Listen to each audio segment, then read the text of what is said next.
Today's hearing is to consider President Trump's nominee to lead the Small Business Administration, former Senator Kelly Loeffler. I'd like to welcome you here today and thank you for your willingness to serve. Thank you very much, Senator. I am also delighted to welcome the committee's new ranking member, Senator Markey. He has been an esteemed member of the committee for nearly 12 years. We both recognize the importance of our nation's small businesses and innovation in promoting national security, particularly through the SBIR STTR program, and I am excited to continue the bipartisan working relationship of our committee. I would also like to welcome back our returning members and provide a warm welcome to all of our new members to the committee, Senators Curtis, Justice, Husted, and Schiff.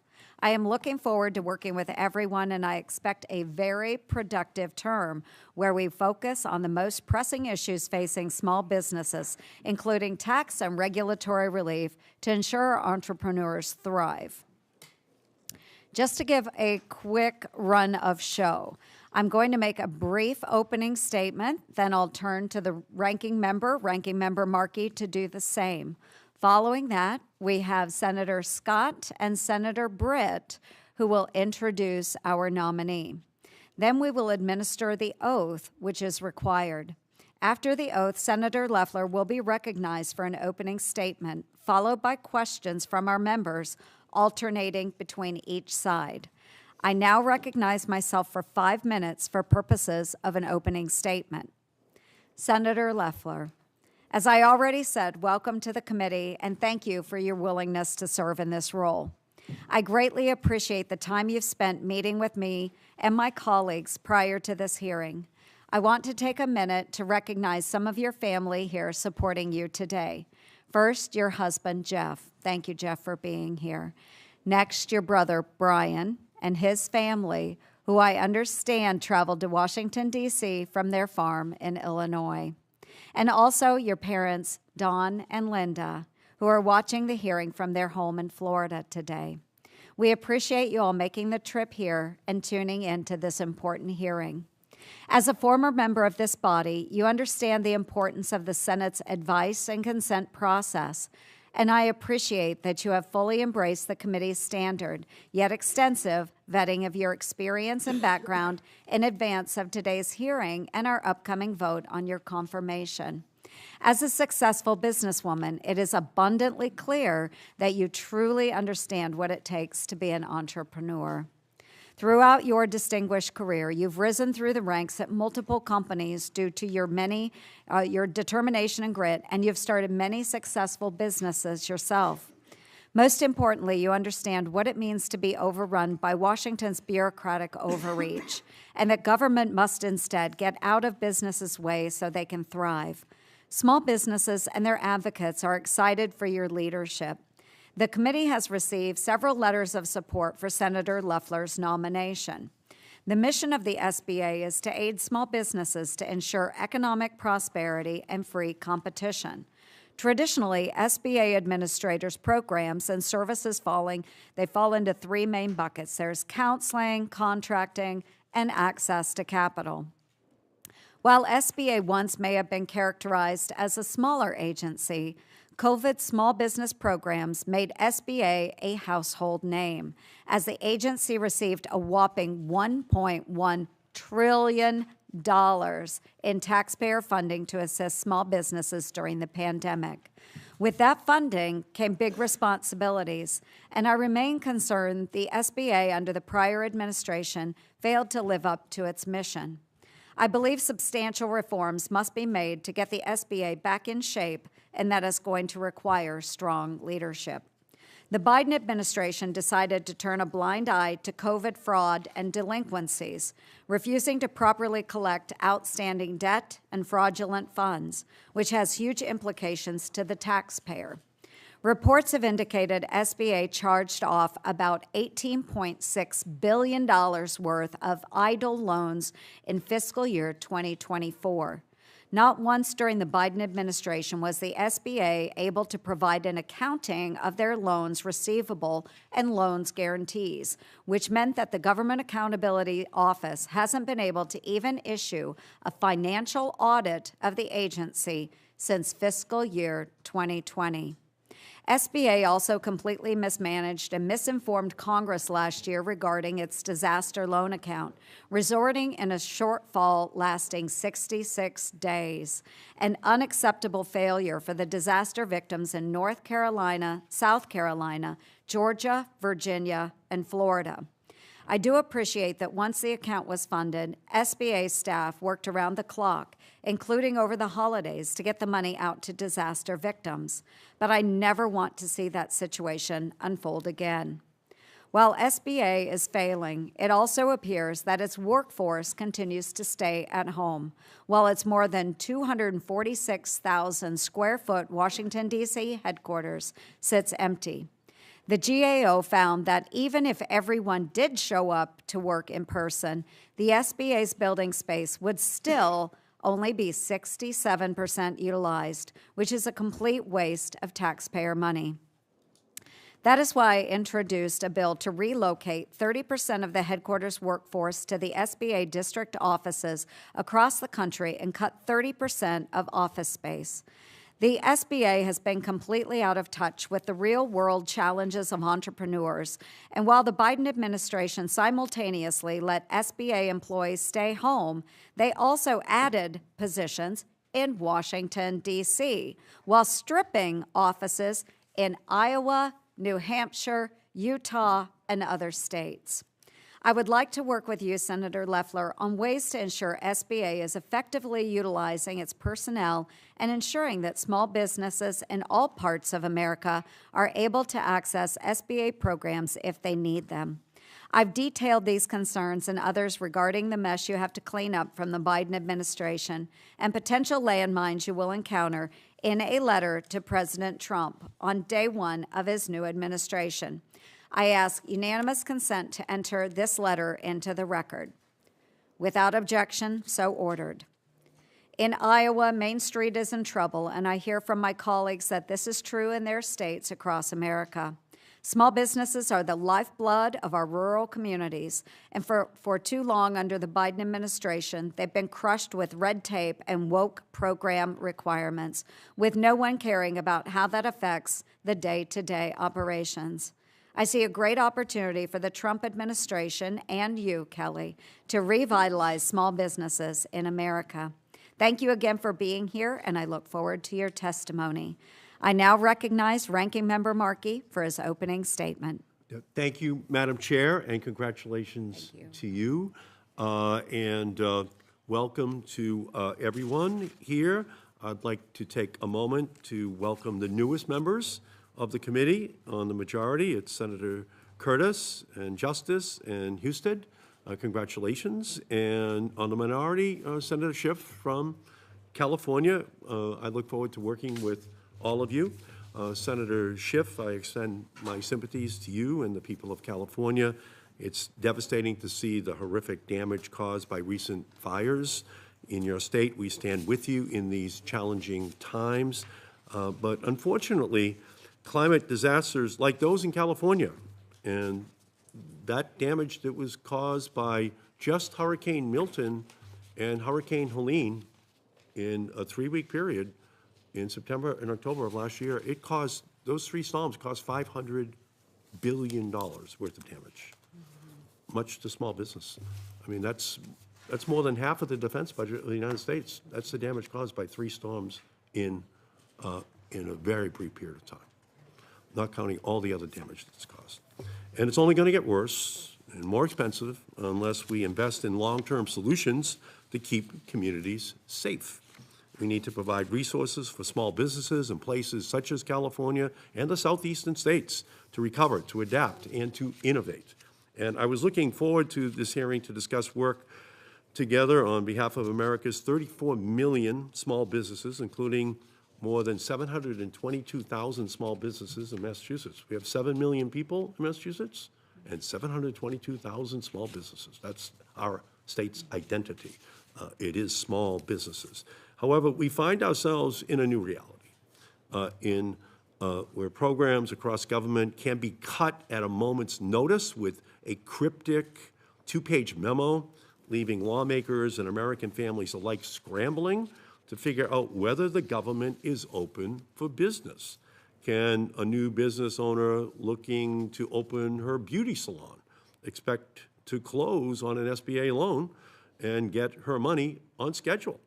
Yesterday, we heard conflicting answers out of the White House, and I can only imagine what that uncertainty does to a first-time small business trying to meet its expenses. Unacceptable. We can't allow a plumber or a child care provider in every town, America, someone that may have spent their entire life working for someone else and is ready to invest in themselves, to question whether their government will keep its word and stand behind them. Apparently, we also live in a new reality where more than a dozen inspectors general can be fired without notice or cause in clear violation of the law that required a 30 days notice. Mike Ware, the inspector general at SBA, was illegally fired by President Trump on Friday night while he was at dinner with his wife. Inspector General Ware has earned bipartisan respect for his candor, for his meticulousness, and his tireless work ethic over 34 years of service. And because of his work, he was elected to actually chair the government-wide Council of Inspectors General. Having independent oversight at SBA is more important than ever given the breadth of its work. And I might add here that under Mike Ware's leadership as SBA's Inspector General, he collected $9 billion in COVID-related fraud. Mike Ware did that job, and he's the chair of all Inspectors General. Just for the record, he got fired on Friday night illegally with no notice. Just wrong. Our job on this committee is to support small businesses and create a ruthless Darwinian marketplace that would bring a smile to Adam Smith. Massachusetts is one of the wealthiest states in America per person, so we believe in capitalism, but we also believe in fairness. I want to ensure that every enterprising kid with $1 million idea has the chance to fairly compete in the marketplace. We can promote innovation and competition by strengthening programs like SBIR, or the Small Business Innovation Research Program, and STTR, the Small Business Technology Transfer Program, which help bring many innovative ideas to life. In Massachusetts, small businesses have won more than $8 billion in SBIR awards and over $722 million in STTR grants. And as ranking member, I want to work together with Chair Ernst to strengthen SBIR and STTR, keep businesses in Massachusetts and Iowa and across our country, and keep them competitive, and build on the small business boom that was created under the Biden-Harris administration. Under President Biden's leadership, we saw a record 21 million new business applications, more than $1.2 trillion in loans and grants to more than 13 million small businesses, 13 million small businesses, and a record amount of federal contracting dollars for small businesses, including small disadvantaged businesses. We need to keep that momentum up, and I just am looking forward to this next couple of years. Senator Loeffler, thank you for joining us today. I know we share a belief that access to capital in underserved areas is vital, and I look forward to hearing your vision for America's small businesses. In particular, I'm eager to hear how you plan to promote competition, innovation, and job creation. It's an absolute critical part of our economy, and as we know, a vision without funding is an hallucination. So we just have to make sure that we keep these programs intact, protected, and flowing for everyone. So I thank you, Madam Chair, and look forward to this hearing. Thank you, Ranking Member Markey. And next, I would like to recognize Senator Britt from the great state of Alabama to introduce our nominee. Senator Britt, you are recognized. Thank you, Chair Ernst and Ranking Member Markey and members of the committee. It is an honor to be here with you today to introduce my friend. She's President Trump's nominee to be Administrator of the Small Business Administration, former United States Senator Kelly Loeffler. A prolific job creator, an entrepreneur, and a quintessential American success story. Kelly grew up on a family farm, became the first in her family to earn a college degree, and worked her way up to the highest levels of business.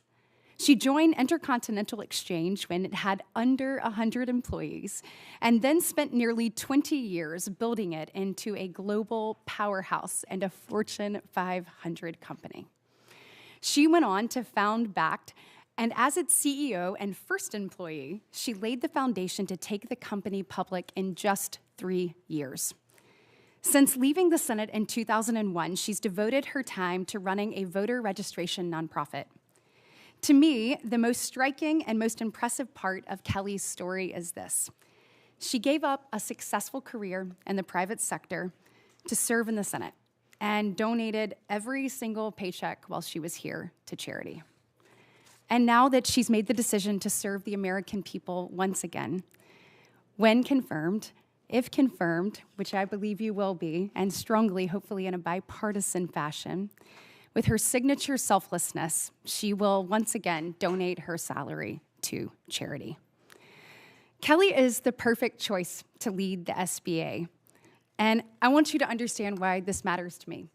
First off, 99.4% of the businesses in the great state of Alabama are small. So what you do matters. And I'm also the daughter of 2 small business owners. And so I have seen the struggles of my parents firsthand. You've seen that when people get in these rooms in DC and create big, burdensome regulation, the truth is they hit the little guy the hardest. And you get it. You've lived it. And you're ready to fight for these individuals. You're ready to fight for the American dream. You have a proven track record in delivering efficiency, accountability, and results-driven leadership. And she wants to empower every entrepreneur with the resources and support they need to pursue what they believe they can.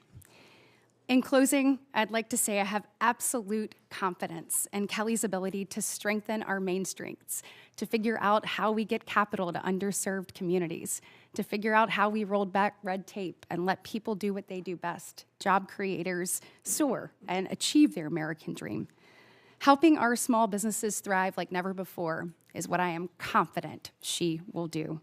So thank you so much for the opportunity to speak to each and every one of you, and thank you for giving her the utmost credence, because she's who we need in this role as the next SBA administrator.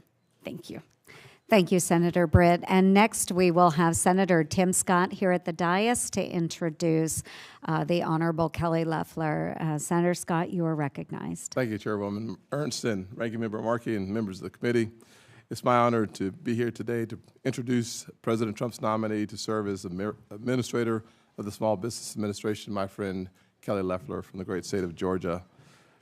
I agreed to introduce Kelly today because her path, like mine, to success and to the U.S. Senate defied all odds. She is standing before you because she loves the Lord, she has an amazing work ethic, and frankly, she loves her country as much as anyone I've ever met.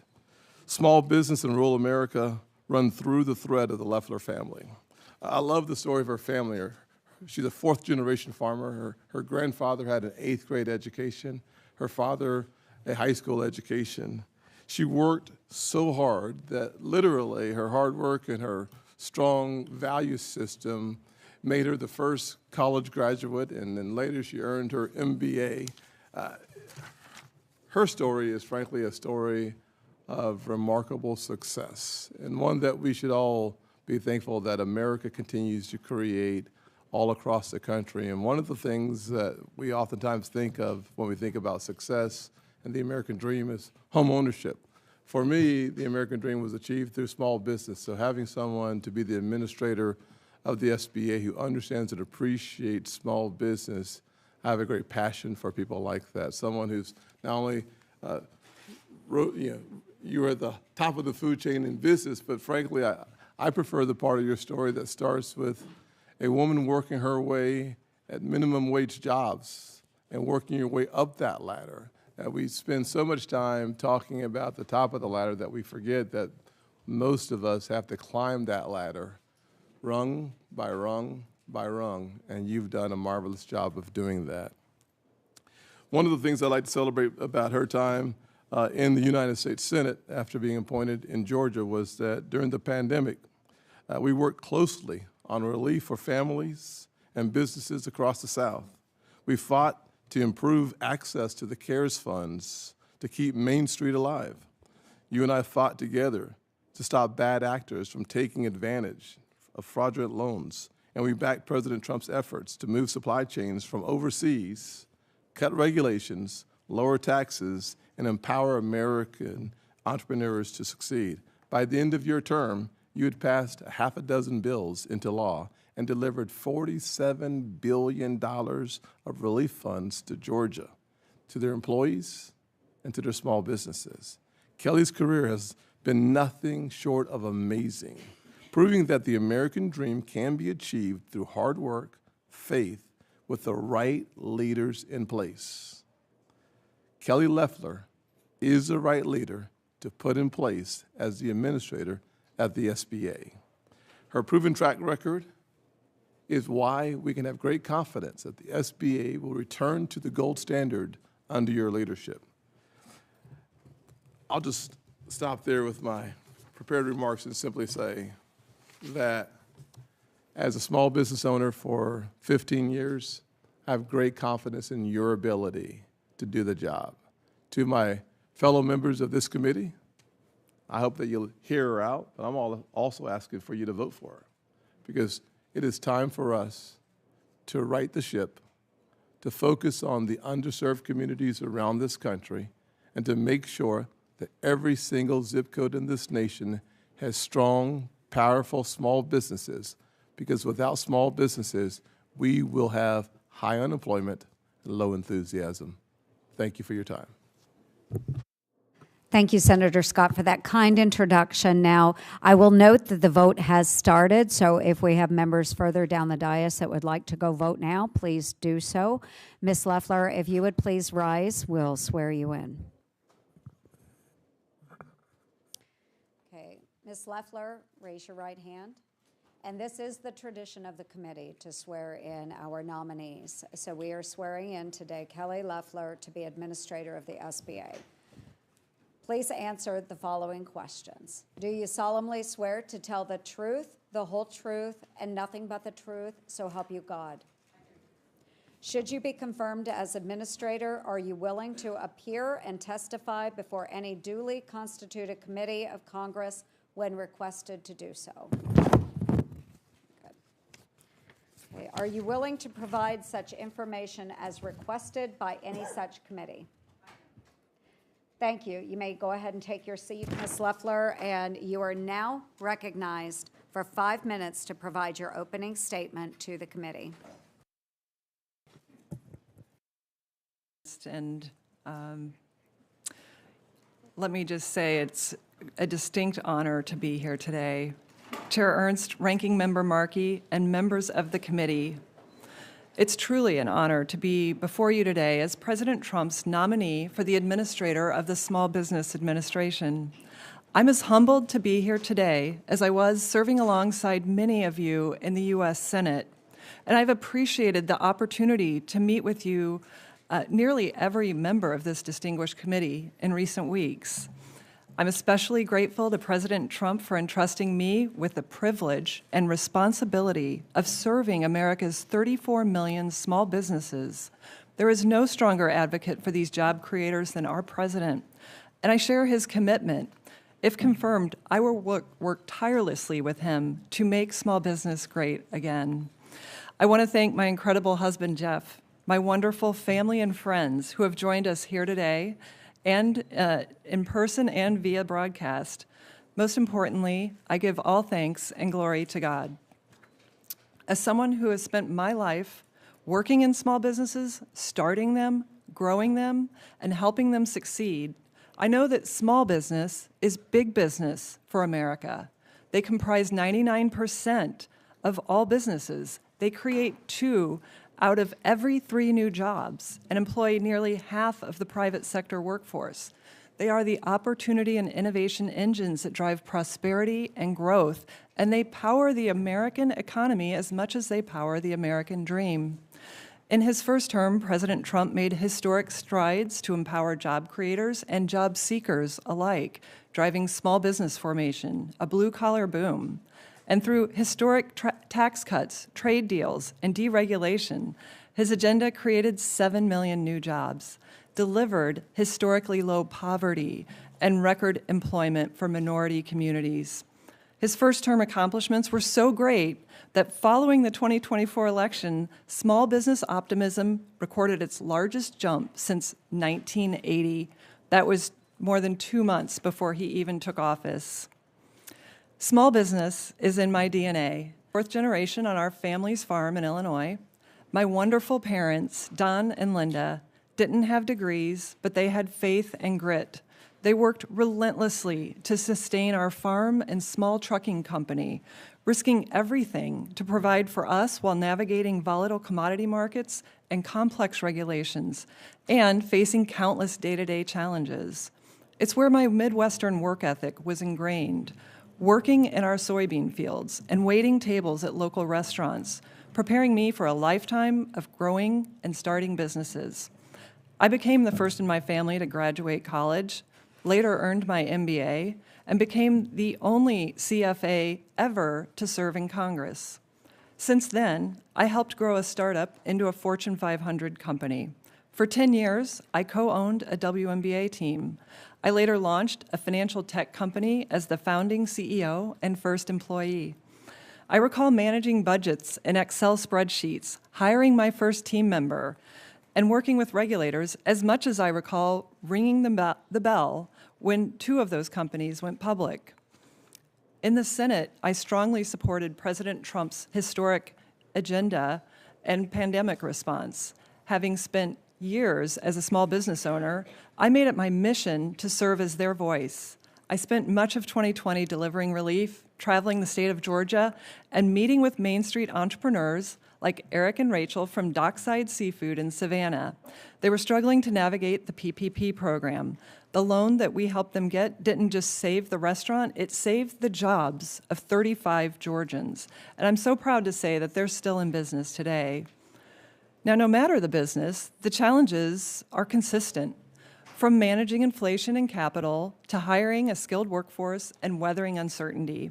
Job creators in the last 4 years have faced rising demands to comply with new rules, often drafted with unknown cost and consequence. This regulatory complexity crushes growth, picks winners and losers, and denies opportunity to those who dare to dream of a better future. If I have the honor of being confirmed, I'll leverage my decades of business experience to champion America's entrepreneurs.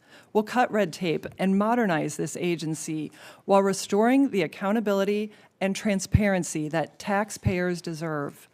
I will crack down on fraud with a zero-tolerance policy while shifting SBA's focus from D.C. back to Main Street across America. And if confirmed, I'll collaborate across government and the private sector to deliver efficiency and results. Importantly, we will responsibly and urgently meet the challenge of disaster relief. I am committed to serving all who are impacted, from North Carolina to California to Hawaii. Each taxpayer dollar entrusted to the SBA should have an economic multiplier effect, delivering productive capital to grow manufacturing, strengthen rural communities, create jobs, and develop critical technologies like AI and chips. I believe we must continue to empower entrepreneurs from all walks of life, including women and veterans. Above all, the SBA's founding mission needs urgent restoration, empowering small businesses and growing our economy. That's exactly what the America First agenda does, by ending inflation, cutting taxes, unleashing American energy dominance, slashing regulation, and reining in waste, fraud, and abuse across government. In the last 4 years, small businesses have lost ground, burdened by inflation, big government regulation, and uncertainty that threatens the very existence of Main Street. President Trump's proven agenda will restore the small business economy, marking a return to Made in America with a golden era of prosperity and growth. At the SBA, that means meeting today's dynamic challenges alongside America's entrepreneurs, not by sitting in Washington or working from home. We will honor their jobs by doing ours. Small businesses are the risk takers, job creators, taxpayers, innovators, and the providers of first jobs to former waitresses like me. They represent the best of American free enterprise. Like President Trump, I've signed the front of a paycheck. We both understand there is nothing small about small business. Chair Ernst, Ranking Member Markey, and committee members, thank you for your dedication to small business. I welcome your questions, and I would be honored to earn your support to serve as the next administrator of the Small Business Administration. Thank you.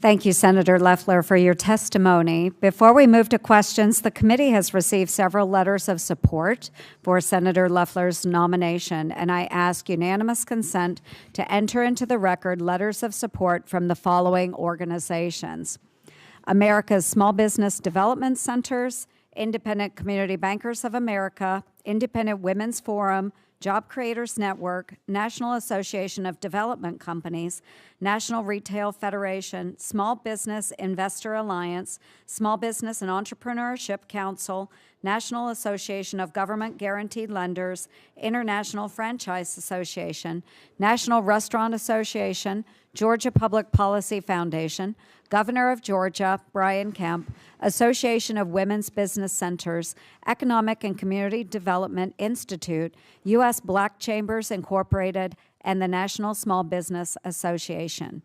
Without objection, so ordered.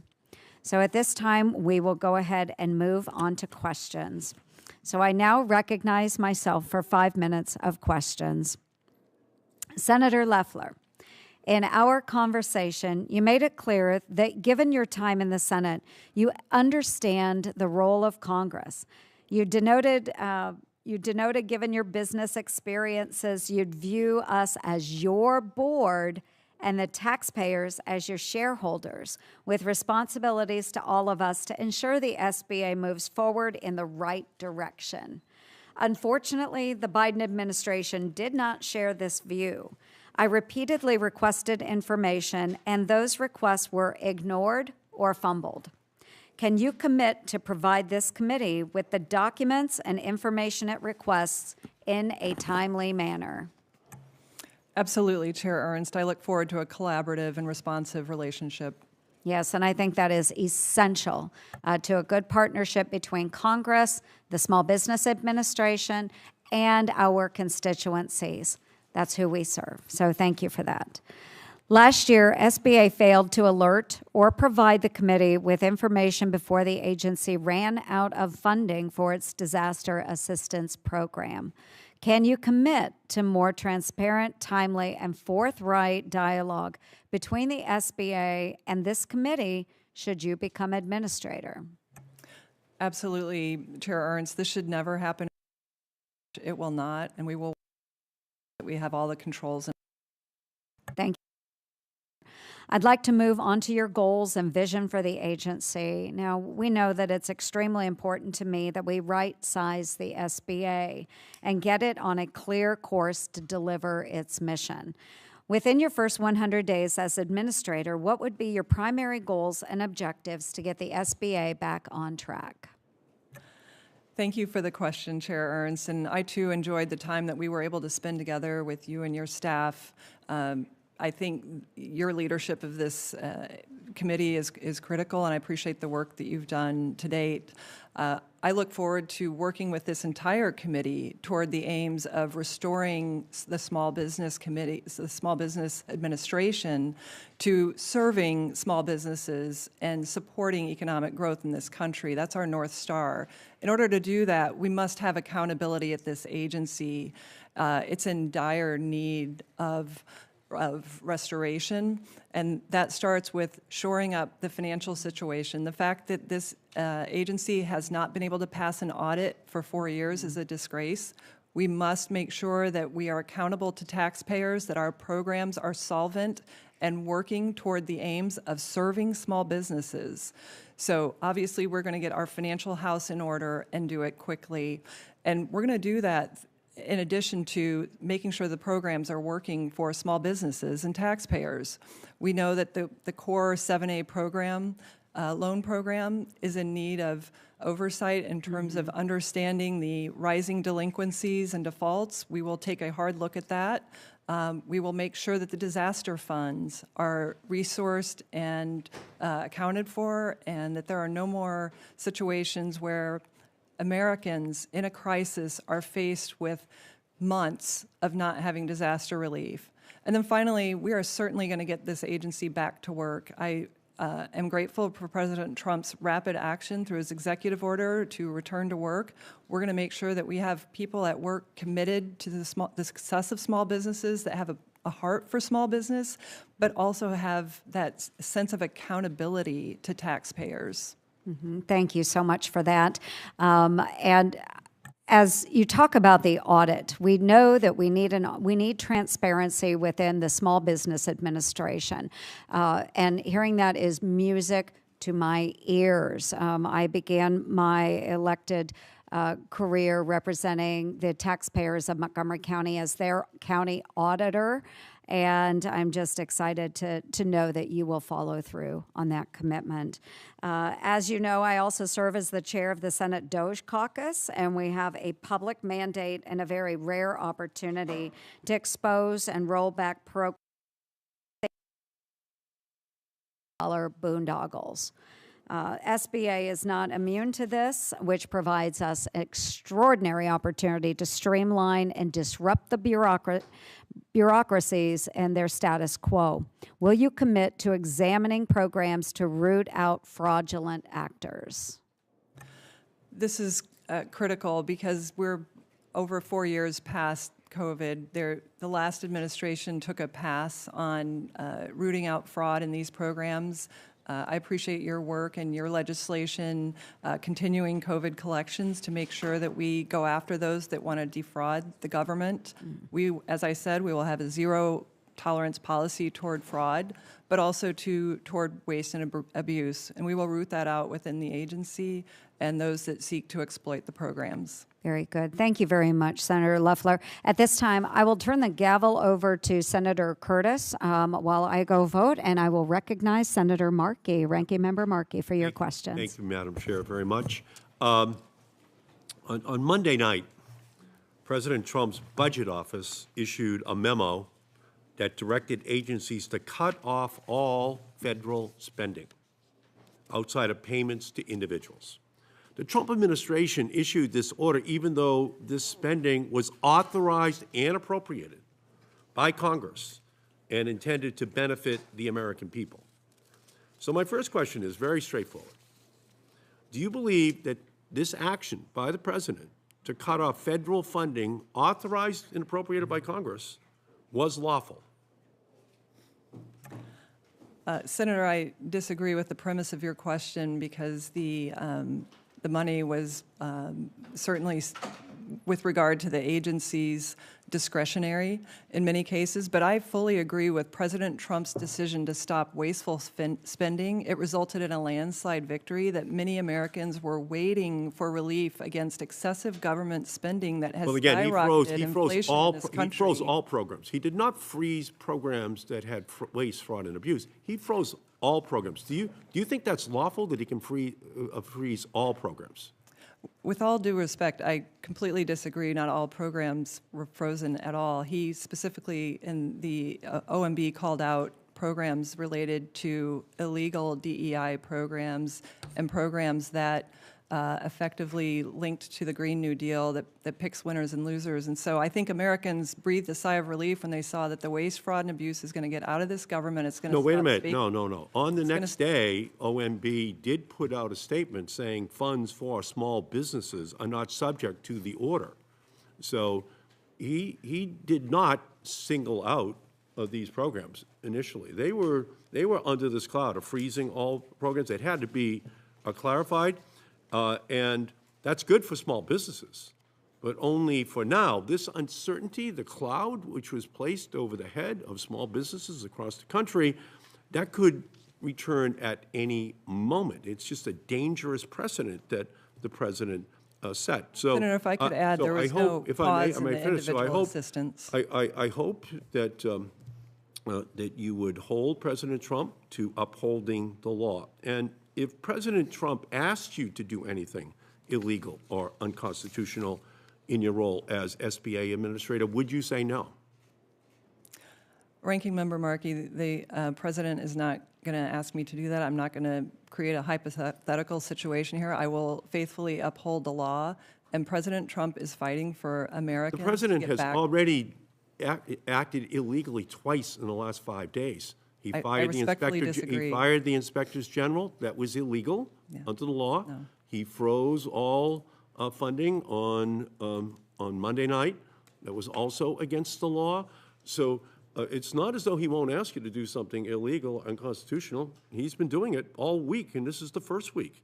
So let me move on. Since its creation in 1982, Ranking Member Markey, if I could just SBI for the record note that these were not illegal actions. I support the president's actions. It's in his right to select the members of the executive branch. That's what he was doing. And he certainly is in the right to stop wasteful spending, as most president presidencies violated a do statute when they by come in to firing- cause wasteful spending. Thank you. No, the president violated a statute by firing the inspector general. It requires 30 days' notice. It's a statute passed by Congress, signed by a president. It's a violation of the law. He does not have the ability to be a king. Senator, a I believe dictator. there's precedent for this, and He has it's in to his right as the follow head of the law. executive.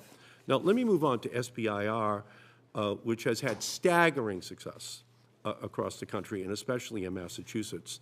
Overall, Massachusetts has received 26,000 SBIR and STIR grants, $9 billion in funding.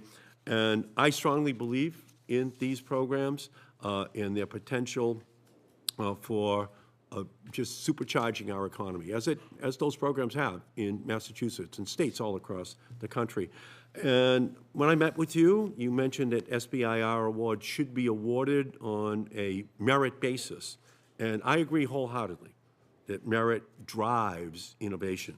So will you commit to working with me and the committee to ensuring that any SBIR, STTR reauthorization effort maintains a merit-based process and does not limit innovation?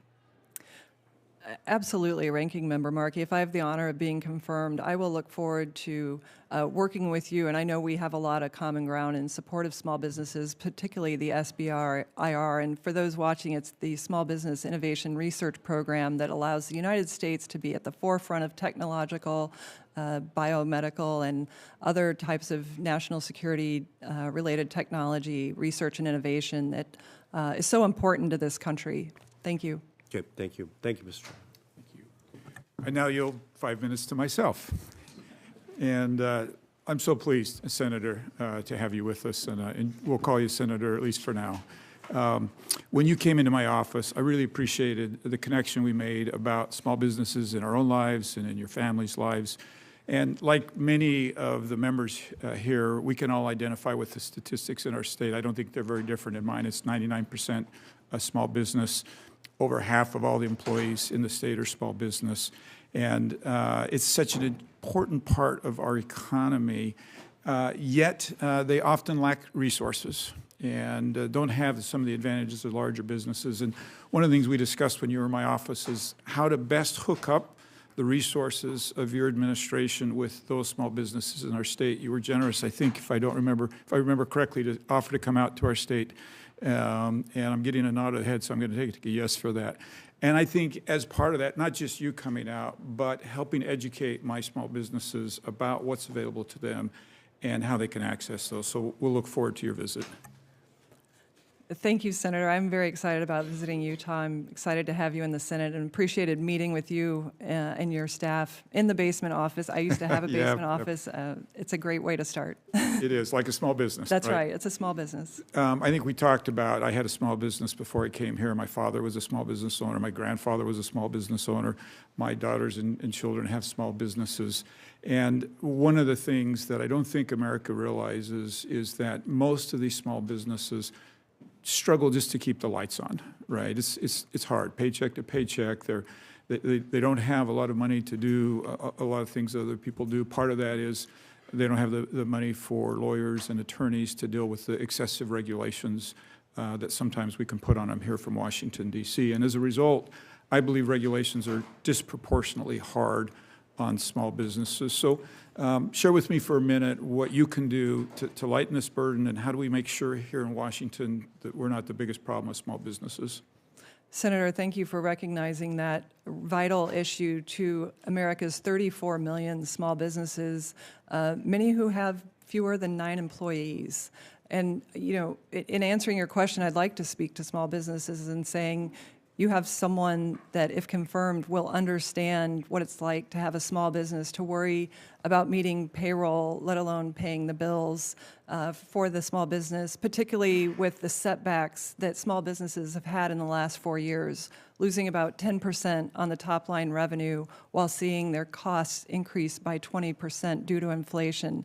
So small businesses have lost ground. Now, the SBA can be a way of helping small businesses combat what has been a tough 4 years if we deploy the resources appropriately and prudently so that the small businesses who need it most have access to that, be it through capital, be it through technical assistance, or other ways of supporting entrepreneurship in this country, which is so vital to our advancement on a global stage, but also within our local communities. These are the businesses that sponsor the softball teams. These are the businesses that provide that first job, and they're the ones that never work from home. They show up, they turn out their commitments to their customers, and that's absolutely what we're going to do at the SBA. Great, I appreciate that. Look forward to working with you on that. Kind of a sister to that would be just federal policy in general, and we know we're going to be talking about tariffs in the upcoming days.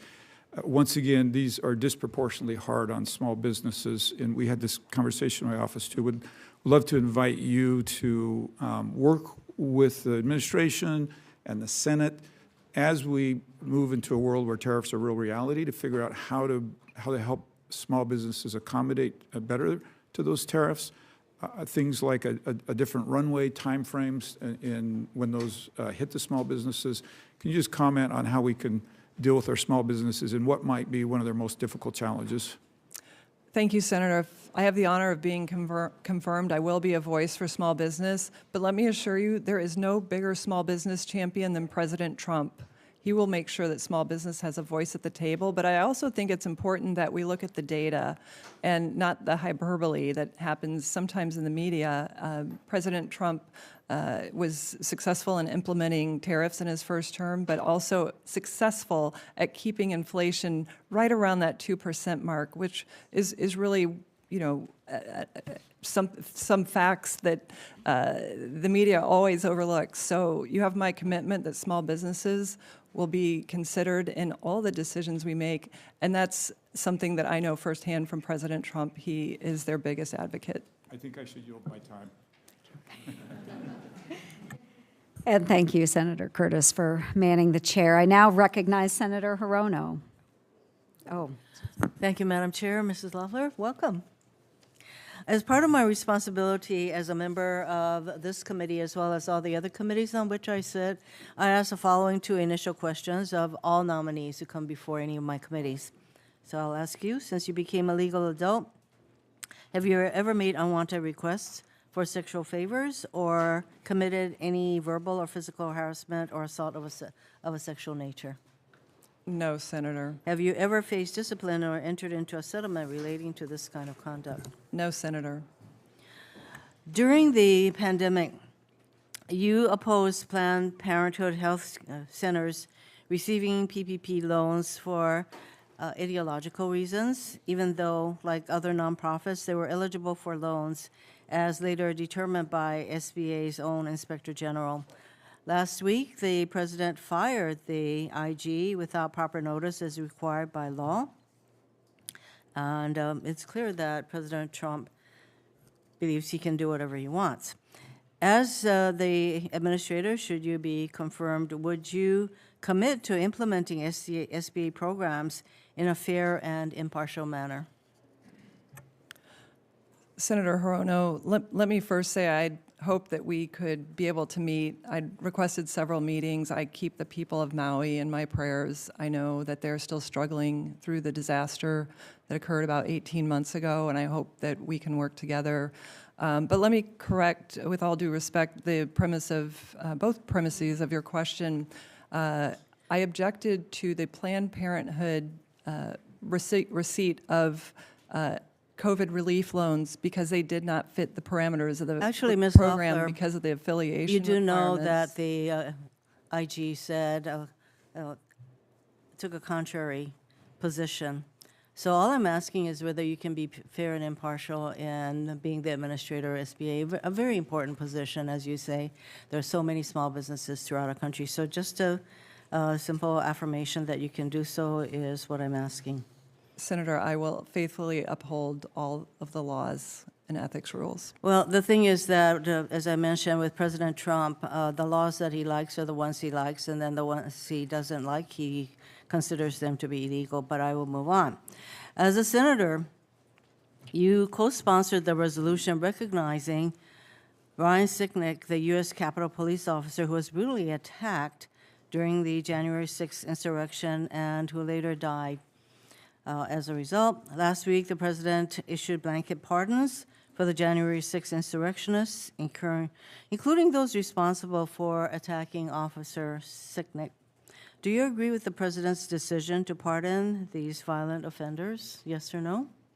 Yes, Senator, I strongly support President's pardon. These individuals were denied due process, and it's time to get past political persecution in this country. That's what Americans voted for. Mrs. Loeffler, they were not denied due process because they were tried and found guilty, and some of them even admitted their guilt. So I am disappointed that you agree that these violent, basically criminals, should be pardoned. Then we get to the Lahaina wildfire.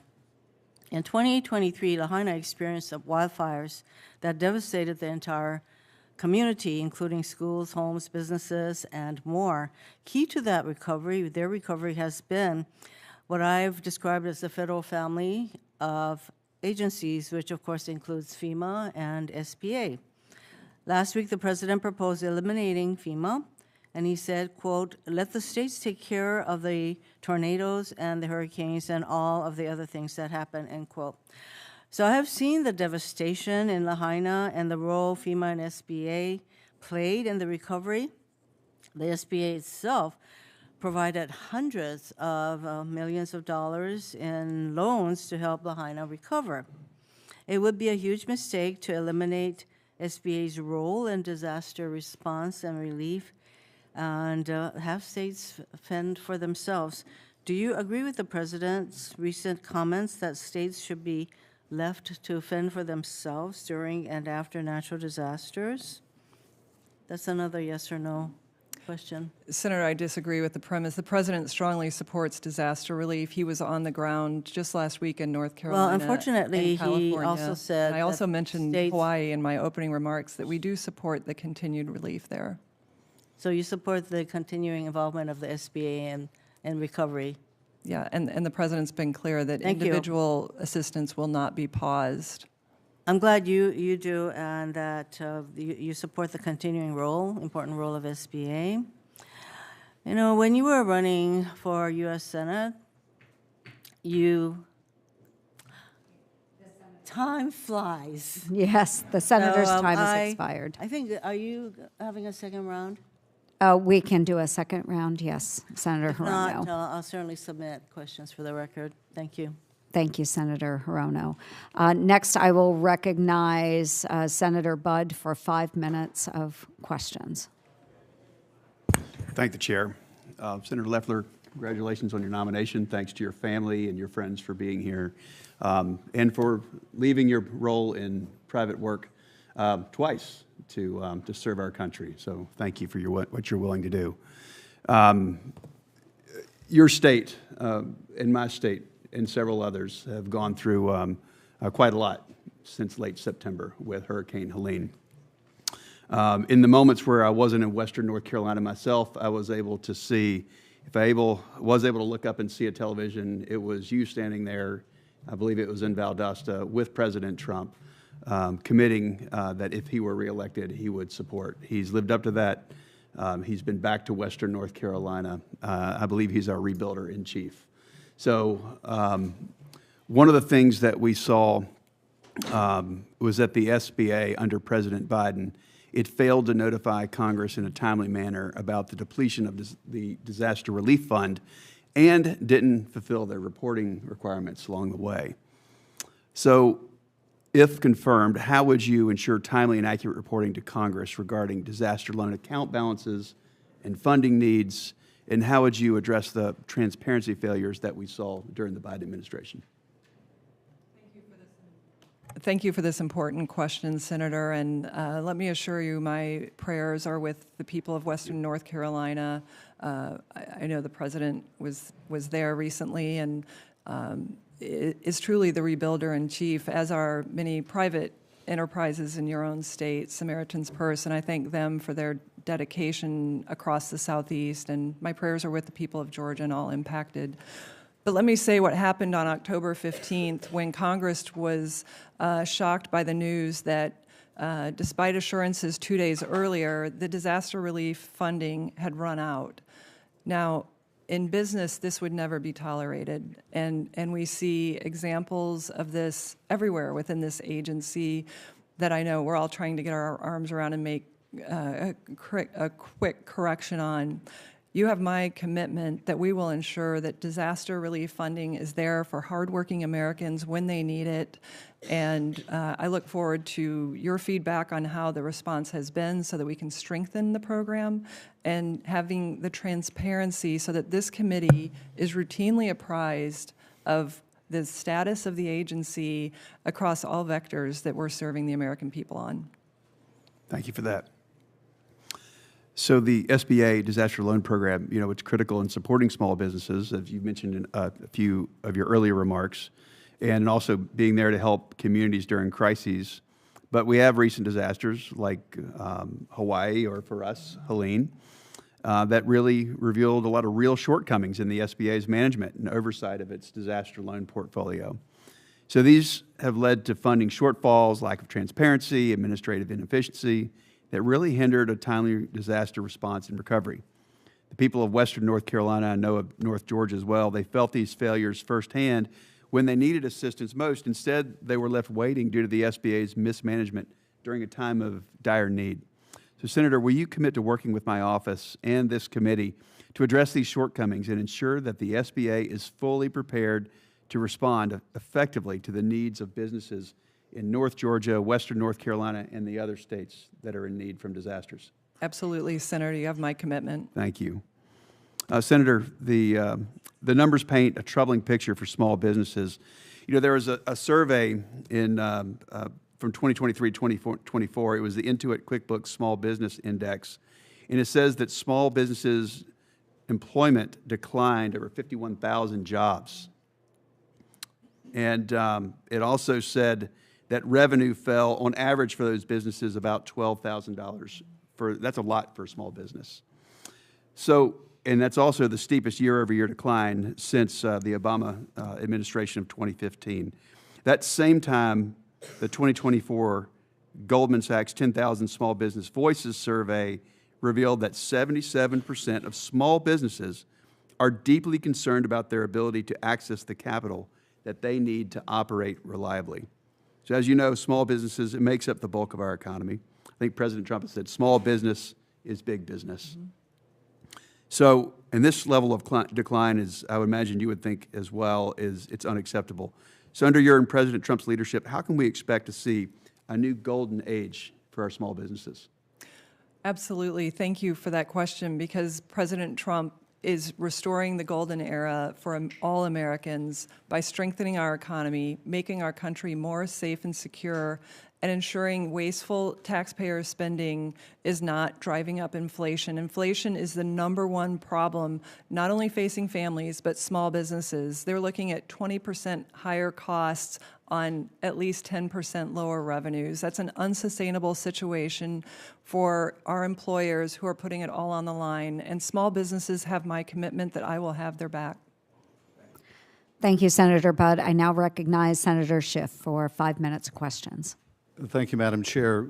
It's an honor to serve on this committee and represent California's 4.2 million small businesses, including tech startups, nonprofits, child care centers, rural businesses, the arts and entertainment industry, and women and minority-owned businesses. That number is growing daily, and I am very proud to represent these incredible business owners, innovators, and hardworking employees. Senator Loeffler, I appreciate the conversation that we had last week. I think it was last week. The weeks have seemed endless these days. As you know very well, horrific wildfires and high winds have ravaged California over the last month, displacing thousands of families and destroying homes, schools, community centers, places of worship, and countless small businesses. As these fires have impacted the livelihood of innumerable Californians, it is crucial that we know California will have the full support of the federal government to respond, to recover, and to rebuild. And we must rebuild resiliently. The SBA provides disaster assistance for homeowners, renters, nonprofits, and businesses of all sizes affected by natural disasters. I got to see this really in operation, visiting the Discovery Resource Centers in Los Angeles, in Westwood, and in Pasadena. SBA was on hand in large numbers to help small business owners and homeowners find what resources were available to them to help them recover and rebuild. I do want to echo the concern raised by my colleague, Senator Markey, about the freeze on federal funding. I know there has been a subsequent statement saying that the freeze order has been lifted, but not the freeze. None of us really know how to make heads or tails of that. But what concerns me is that even if the administration says that help to individuals will not be affected by this, if federal funding to SBA is curtailed, then it means SBA cannot make loans to individuals and to small businesses. And at a time when Californians desperately need that help, any delay, any uncertainty will just add additional injury. I've also been distressed by some of the calls to condition funding to California. California has contributed more to the recovery of other states than any other state in the union. And I want to ask you, first of all, to recommit to something we discussed privately, and that is to ensuring, if confirmed, that all states, not just California, but all states receive speedy relief for disaster victims and survivors without regard for whether a state is red or blue or green or yellow or anything else. Are you committed to, in a colorblind, political affiliation blind way, make sure that SBA assistance is speedily provided to small businesses in every state? Senator, I appreciated our time in being in your office and discussing this important matter. Obviously, my prayers are with California, but our efforts will be there as well. As President Trump demonstrated by his first official trip, typically presidents might fly outside the country. He went to California. He immediately appointed a task force, getting the very capable Rick Grinnell involved. I think the president's actions have demonstrated his support for disaster relief. He's done it effectively in his last term, and I will support his efforts and leadership to ensure the people of California have the resources they need under President Trump's leadership. Well, let me just say I was grateful the president came to Los Angeles. I felt that if he saw the damage, he could not help but be moved, and I think and hope that he was. I am concerned, though, about some of the statements he has made about tying disaster assistance to the passage of completely unrelated voter ID laws or, frankly, any other unrelated policy matter. Let me also raise the need to, not just with respect to the disaster in California, but elsewhere, make sure that the SBA is proceeding apace with a sense of urgency, that it is efficiently and effectively processing loan applications. I realize the balance is difficult because you have to avoid fraud, and there was massive fraud in among some who were applying for COVID relief. We do not want to see that repeated. But nevertheless, we don't want to see excessive delays either. Frankly, I think firing the Inspector General harms the ability to ferret out waste and fraud and abuse. But are you committed to doing everything you can to provide speedy attention to SBA applications while providing at the same time safeguards to avoid fraud? Yes, I am, Senator. Thank you. Thank you, Madam Chair, or Mr. Chairman. Thank you very much, Senator. On behalf of the chair, I'll recognize myself. Senator Loeffler, it's great to see you. Thank you for being willing to do this job. As you and I discussed when we met in my office, I loved serving with you. You were a terrific senator, and I'm just so glad that you're willing to do this job. It's going to be a great, great service to our country. Let me just ask you a question or two to start with about the priorities at SBA. I noticed that on day one of his administration, the last president issued an executive order directing federal agencies to adopt a broad racial equity agenda. And that was particularly a focus of SBA over the last 4 years. In fact, according to one report, by far the largest program that uses racial preferences in the federal government is the 8A program run by SBA.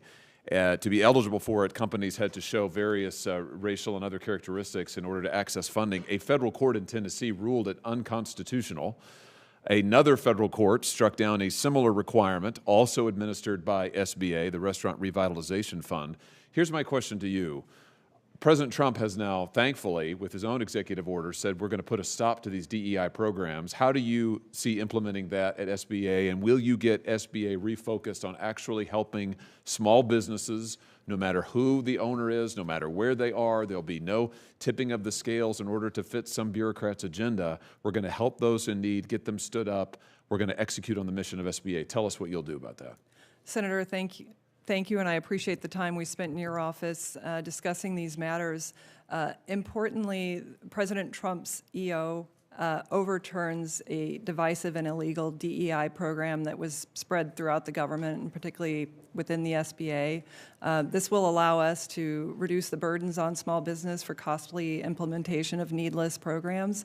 But moreover, I think the best way we can serve small businesses is making SBA lending available to all who qualify, as opposed to picking winners and losers and pitting Americans against one another. So you have my full commitment that we will root that out and make sure that it is broadly available to all who qualify. That's a fantastic answer. I'm glad to hear it. And let me just ask you about another priority. While the last administration's Small Business Administration was focused on this DEI agenda, what it was not doing was helping people in rural areas of the country, like most of my state.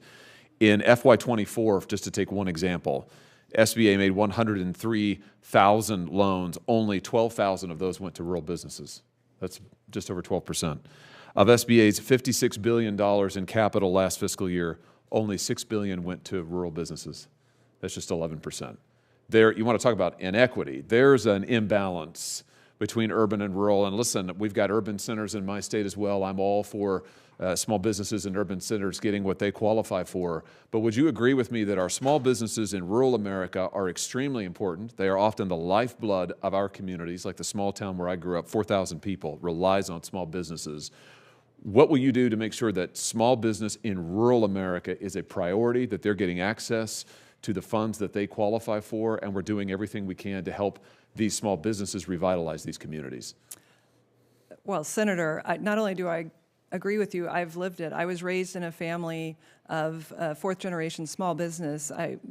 My nearest town had 600 people in it, and my high school had 8 small towns. Many of my fellow students' parents were small business owners. I saw the hard work that they did, the complexity of dealing with increased federal regulation even back then, and we have to ensure that small businesses in rural communities are getting the support they need. I understand it firsthand, and I know that we can do better, and we will do better, because this is an area that we can grow in terms of, you know, bringing manufacturing made in America again can come back, driven by rural America, and paying attention to people that have been forgotten about. That's what President Trump does. He remembers the forgotten men and women working so hard in this country to make it work. Fantastic. Well, I welcome your focus on this. I look forward to working with you. Let me ask you just about fraud and waste and abuse, and you've talked about this some. I think your answers have been very heartening. You remember, in fact, you referenced it at the height of the pandemic, Congress enacted the so-called CARES Act to provide very necessary relief to millions of Americans. We also, at the same time, created, however, a special inspector general to monitor any fraud and abuse in that program. Now, for reasons that continue to elude me, the last administration, the last president, when he came to office, almost immediately limited the remit of this special inspector general, then tried to effectively defund it. And now we find out hundreds of billions of dollars were wasted or fraudulently dispersed or not properly paid back under these programs. Would you agree with me that we need the Special Inspector General, SIGPER? We need that office to be properly funded. We need it to be given the jurisdictional authority that it deserves. Senator Ernst has a bill to make sure that SIGPER gets that jurisdictional authority. Would you support that? And can you talk to us about the need to be rooting out fraud and abuse and corruption? Absolutely, Senator. If I'm confirmed, I look forward to working with this committee to have a higher standard of accountability, to act with more urgency, to have a zero tolerance policy with regard to fraud, and to making taxpayers whole. We have to get back to that accountability and getting those funds back into taxpayer hands as soon as possible. Very good. Thank you. And now I'll recognize Senator Shaheen. Thank you. Congratulations, Senator Loeffler, on your nomination, and thank you for your willingness to serve. Welcome to all your family and friends who are here with you this afternoon. New Hampshire, like many of the states represented on this committee, has over 99% of its businesses who are small businesses.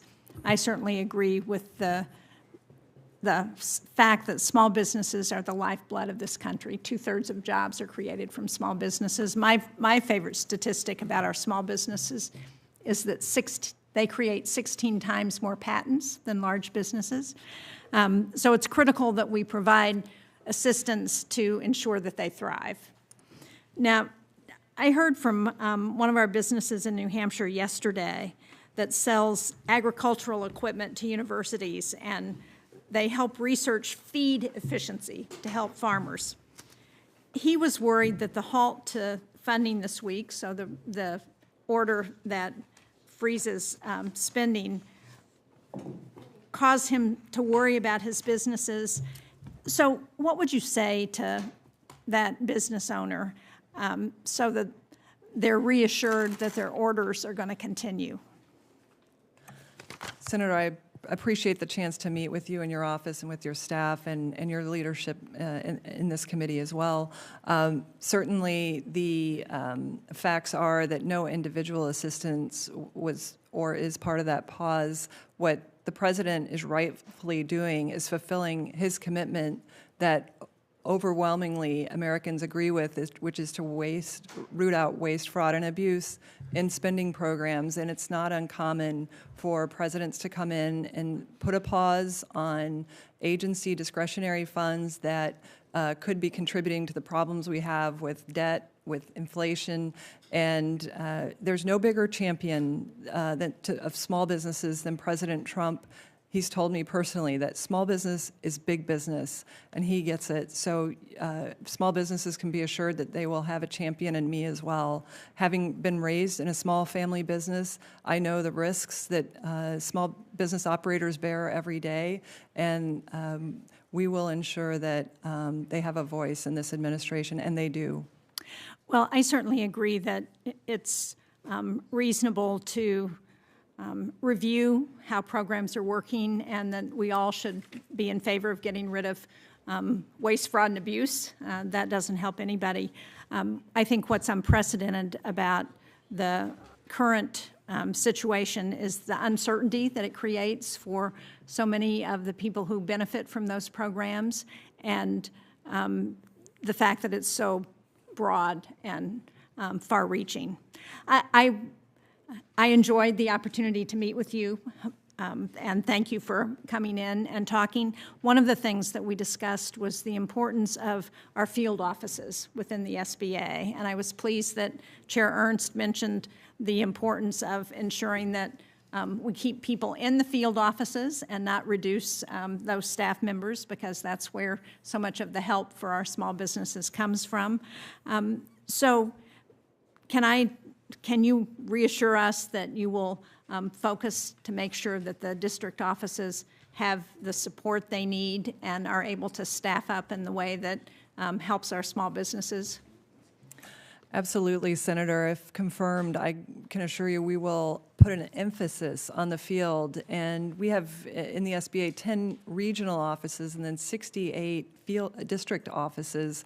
And the great aspect of this is we can be out with our entrepreneurs, with our small businesses, not only delivering capital, but the technical support and counseling that they need to succeed. Because we know that when small businesses have the counseling and mentorship that they need to fill in any gaps, they are more successful. And I've heard so many great stories from small businesses, I know you hear them every day, who rely on just that extra little help to become successful. I've seen them in our own community. So you have my commitment, and I look forward to visiting your state as well. Good, thank you. We look forward to having you come to New Hampshire. One of the most important roles you will have is as a spokesperson for small businesses. I was pleased that President Trump continues to maintain the SBA administrator as a member of his cabinet. I think that's very important. And one of the issues that I've been proud to work on that I think we need to continue to focus on for our small businesses is helping them access foreign markets because so many, 99% of markets are outside of the United States, but only about 3% of small and medium-sized businesses do business outside of the United States. I was proud to help create the State Trade Expansion Program, the STEP program. I would hope that, again, you would commit to continuing to support that program and helping our small businesses get into those international markets. Certainly the STEP program is a very appealing program to understand how we can broaden our work with exports, and small businesses can play a tremendous role there. I look forward to working with you and the entire committee to see where we can broaden the export program and make this more efficient and to deliver more wins for small businesses. Thank you. Thank you, Madam Chair. Great. Thank you, Senator Shaheen. I'll recognize Senator Young for 5 minutes.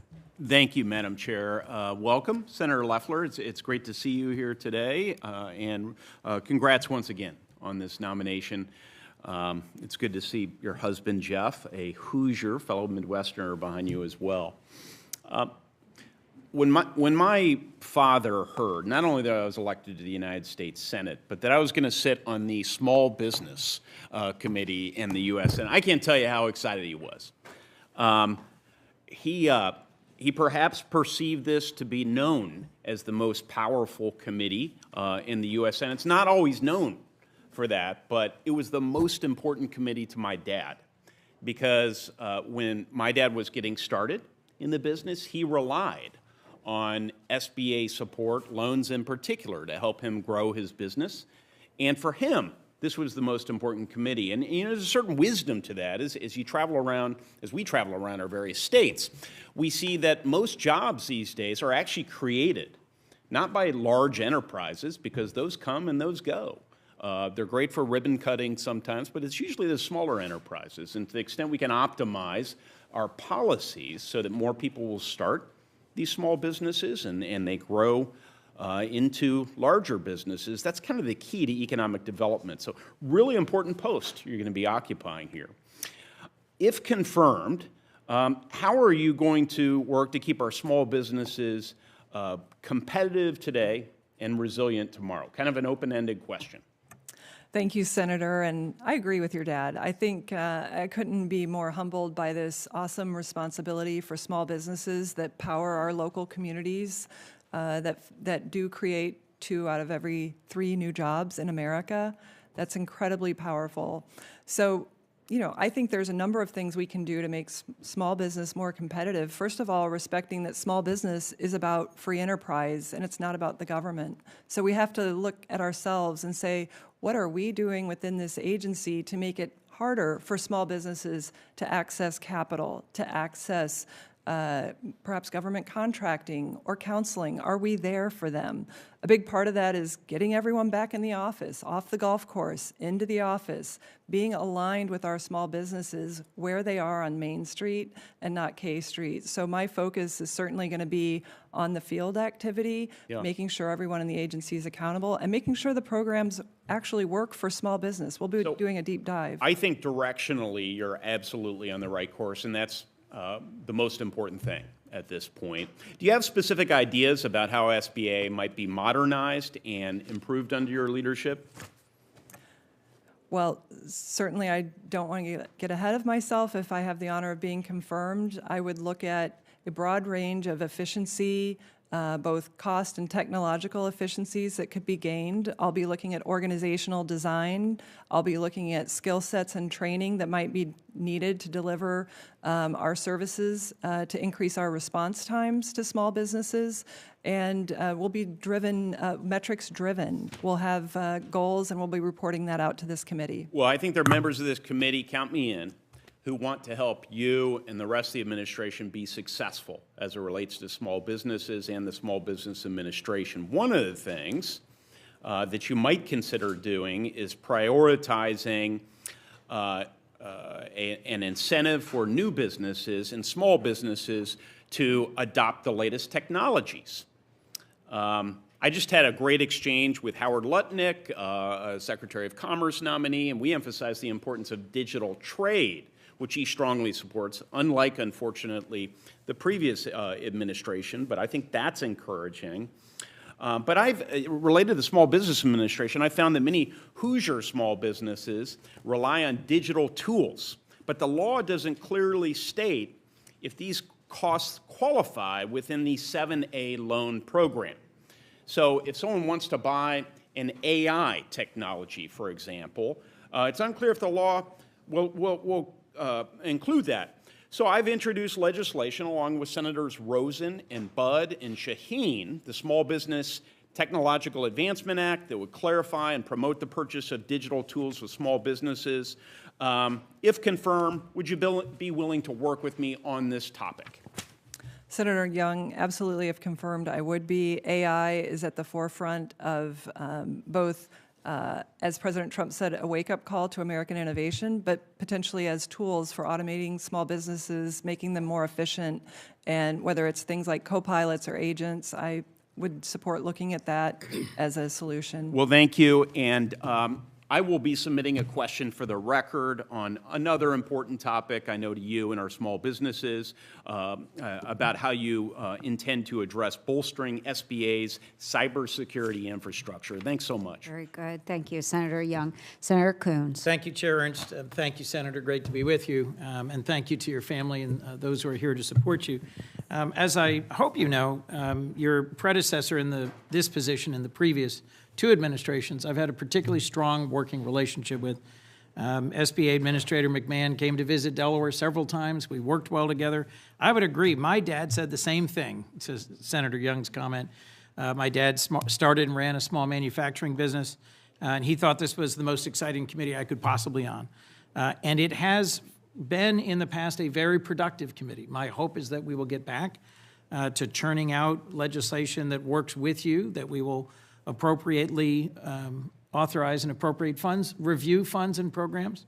When we had a chance to meet 2 weeks ago, one of the programs I brought up was SCORE, which I suspect everyone knows was founded in Wilmington, Delaware. That's my obsession with SCORE. But I think one of the highest federally appropriated dollar for actual impact programs in history. There's more than 10,000 volunteers through SCORE who deliver roughly 4 million hours a year of free business plan consulting. SCORE clients return $59 in tax revenue for every dollar appropriated to SCORE. It needs to be reauthorized. We need to look at it to ensure it's operating well and that there's accountability. Would you support SCORE and its reauthorization and work with me to achieve a bipartisan reauthorization if confirmed? Senator Coons, I thank you for the time you shared in your office. I was also just delighted to hear now about your dad's sentiments. I agree. And I look forward to working with you to review score, see how it can be made more robust, and to evaluating the program and sharing all of that data with this committee so that we have a very collaborative approach to ensuring our efforts are making a difference for small businesses. As you note, it's definitely had an impact, and we want to make sure that programs that work are made available to more entrepreneurs. Well, those 10,000 volunteers help more than 300,000 entrepreneurs, so I'm very hopeful we can work together on that. A piece of legislation Senator Rubio and I, now Secretary Rubio and I, worked on for several Congresses was to help make sure that SBIR grantees actually produce commercialized technology. About half of SBIR awards lead to commercialized technology, but half don't.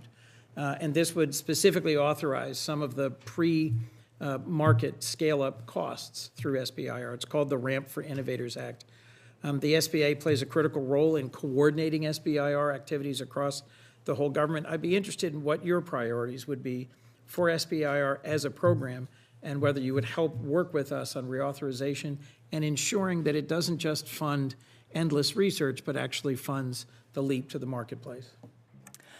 Absolutely, Senator. I think the Small Business Innovation Research grants are critical to solving some of the challenges America has in scaling our technological innovations quickly.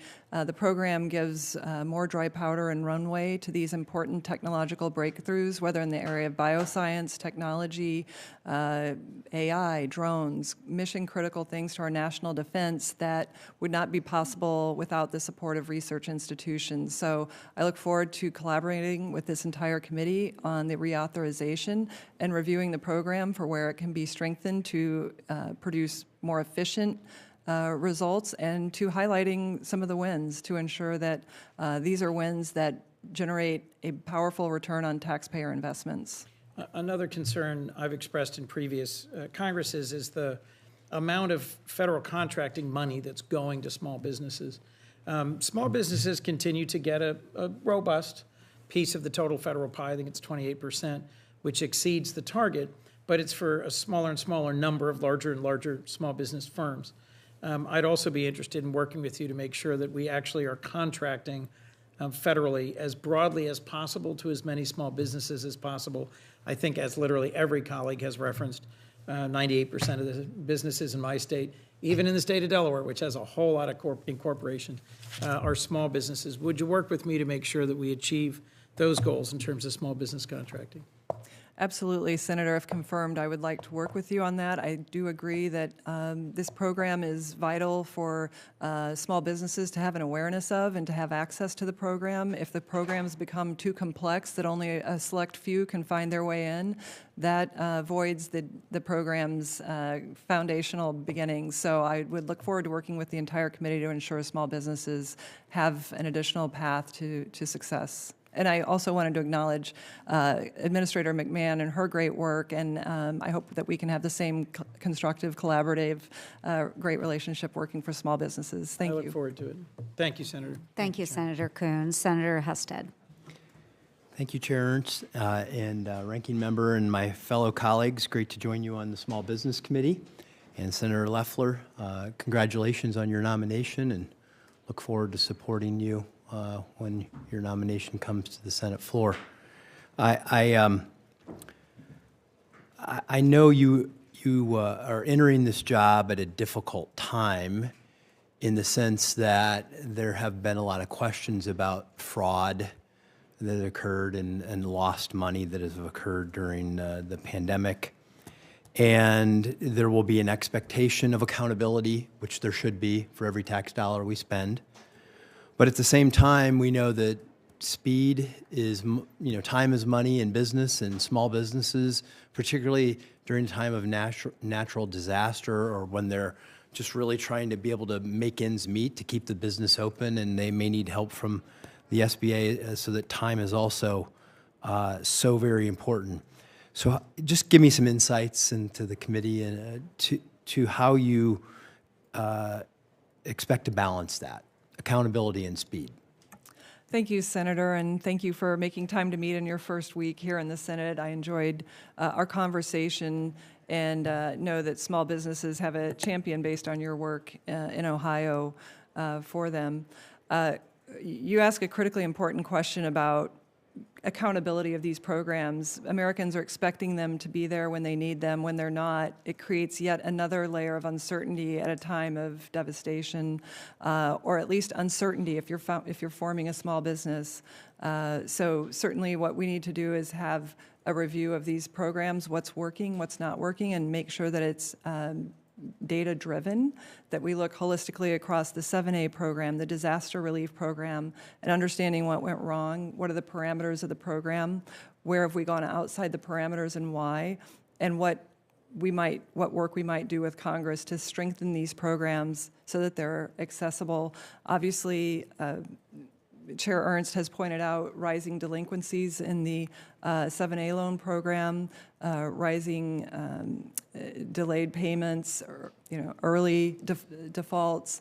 And these are the types of things that red flags should be put up sooner. We need greater accountability in this agency. And certainly we can't find out 2 days later, when we had assurances that there was a disaster fund ready for hurricane victims, that it's actually dry.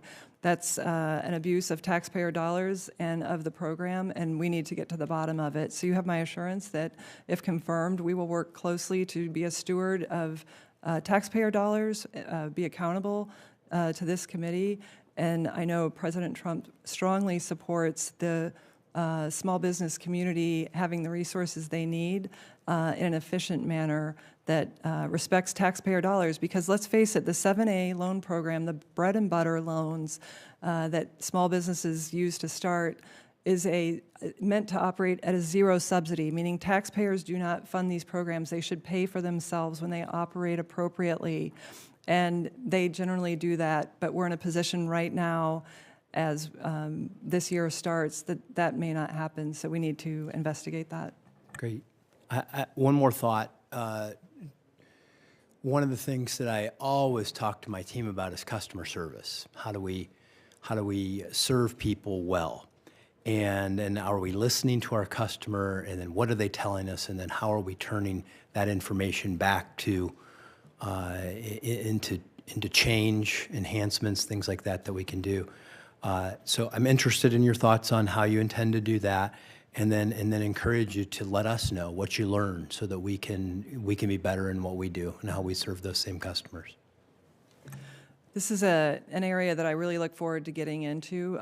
The field program, the field operation that SBA has could be incredibly powerful to increasing responsiveness, to tailoring programs that are more efficient to deliver resources to small businesses in a way that the original formation of the agency's intent was meant to do. So I think, first of all, getting people back to work, getting people out in the field, tracking the data and using that feedback loop, looking at how long our case times are open. How long is a case open when someone comes to us with a question?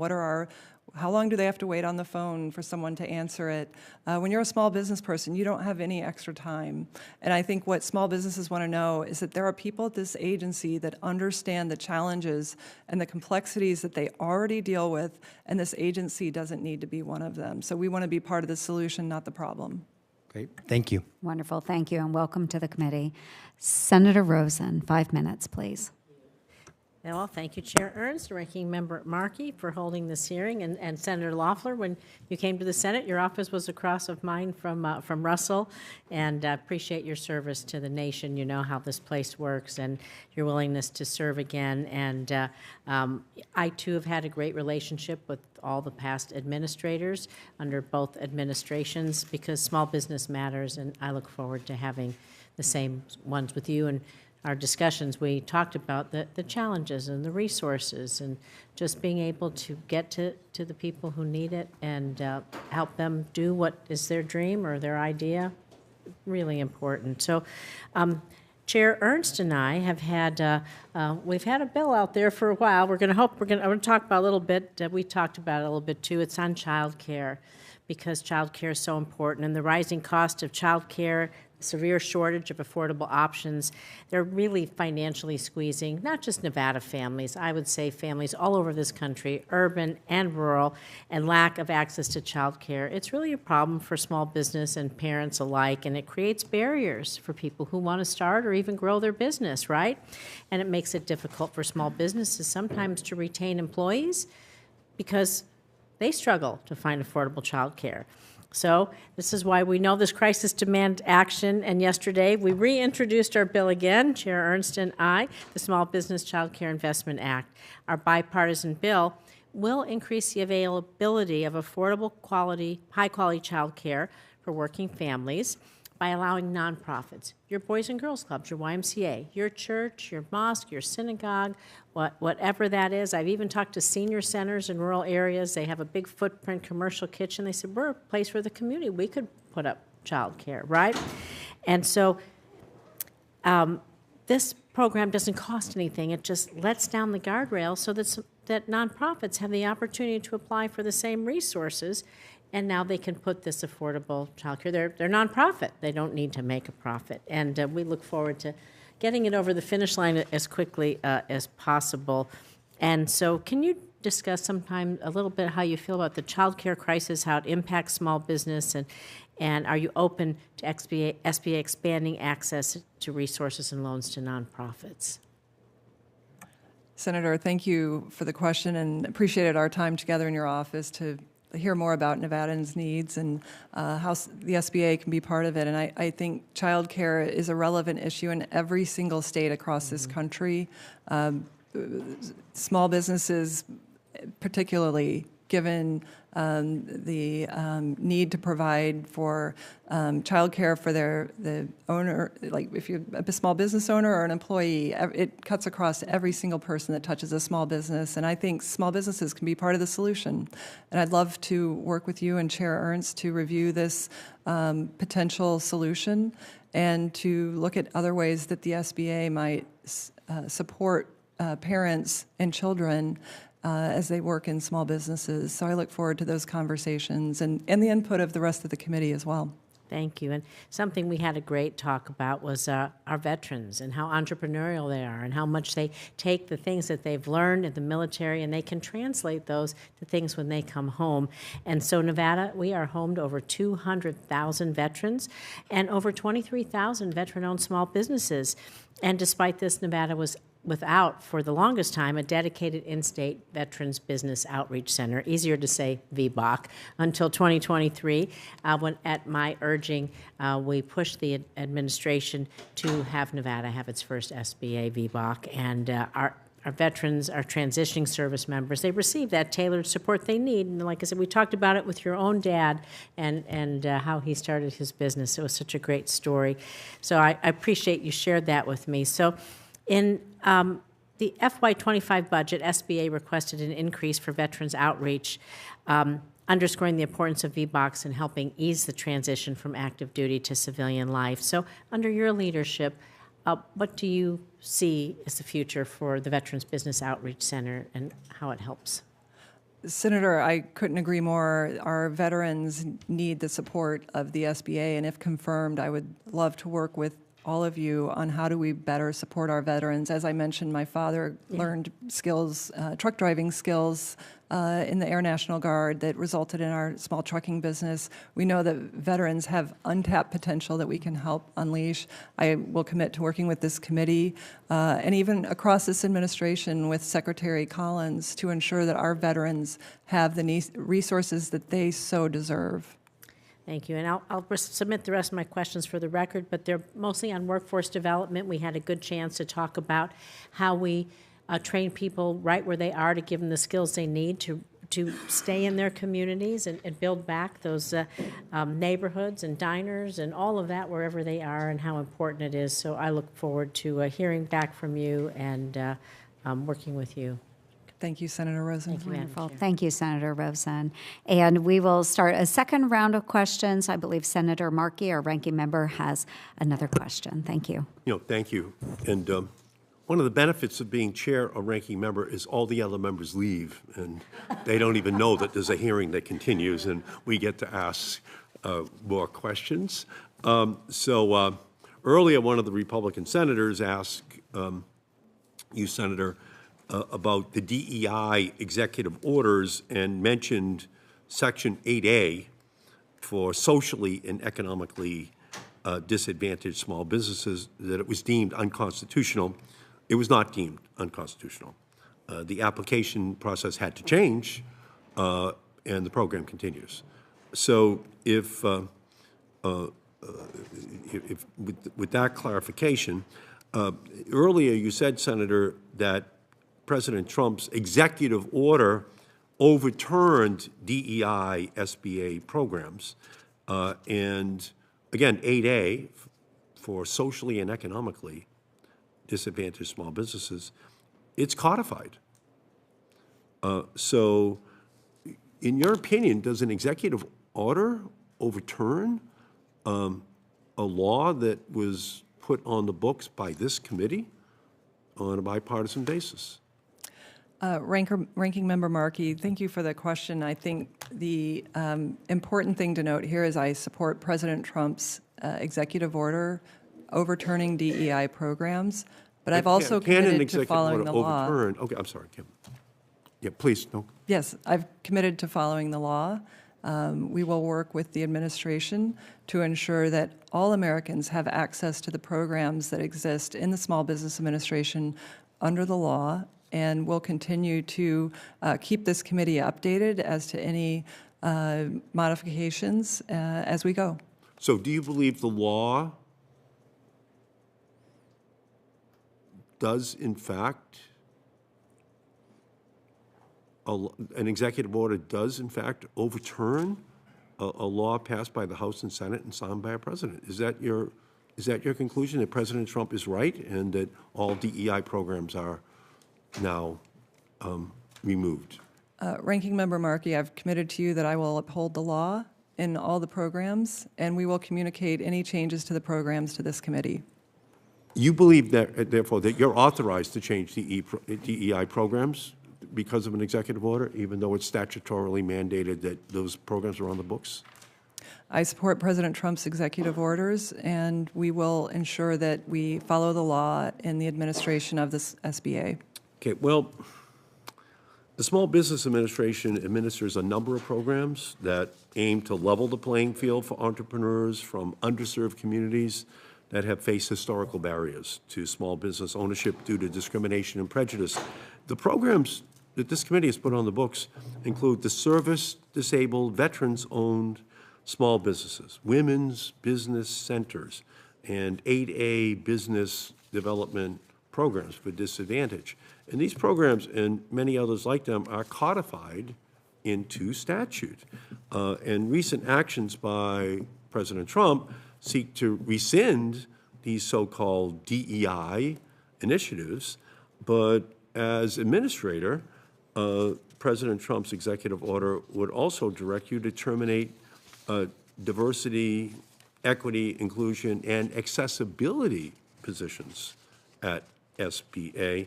And in light of that, we just have to remember that executive orders cannot change or rescind congressional mandates. We are the Article 1 branch of government. When those redcoats were going down Massachusetts Avenue in Massachusetts, and the Minutemen and women came out in Lexington and Concord, they were saying no taxation without representation. They already had a king. They could pick a prime minister or a president, but they were going to have a House and Senate, which is why we're Article 1 in the Constitution. That's what the Minutemen and women all across our country were fighting for. And so Trump might think he can overturn what we do here, but that's what the revolution was all about. It was about having representation on this committee. And you may say that you're going to support him and that he's the law, but he's not the law, okay? And I just want to continue this conversation with you because I just think that there has to be an understanding that supporting women-owned businesses. Senator, I can assure you I will. Do you believe supporting women-owned businesses is DEI? Senator, I've never said that. Senator, I can assure you that I will uphold the law. I was a women-owned business. I had a majority minority women-owned business for a decade. I understand the importance of it. By having a well-functioning agency is the best way that we can assure that there is more access to these programs by a diverse range of communities without picking winners and losers. That's what the American people want. That's why President Trump won in a landslide, because the American people want fairness and merit brought back, and you and I have discussed that in your office. That's what this country is about. But you do understand that it has to be the Congress that changes the laws. It can't be done by executive order? Yes, Senator, I will uphold the law. Okay, thank you. Thank you. Thank you, Ranking Member Markey. And I'll make some comments to this discussion as well. And we know that there are many programs that are codified. They are in law, and you will uphold the law, and I appreciate that answer. Unfortunately, what we did see during the Biden administration was through a lot of supplemental movement from the administration, they did put into place different DEI programs within the SBA. So the executive order is likely to immediately roll back the Biden-era DEI mandates that were supplemental, but those that are not legally binding.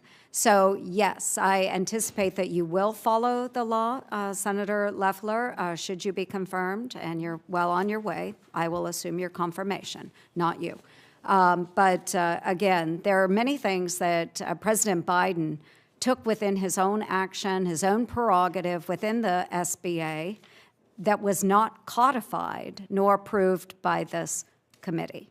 So we will ensure that you follow the law, Senator Loeffler, but certainly we can roll back the things that were unilaterally done by President Biden in the SBA.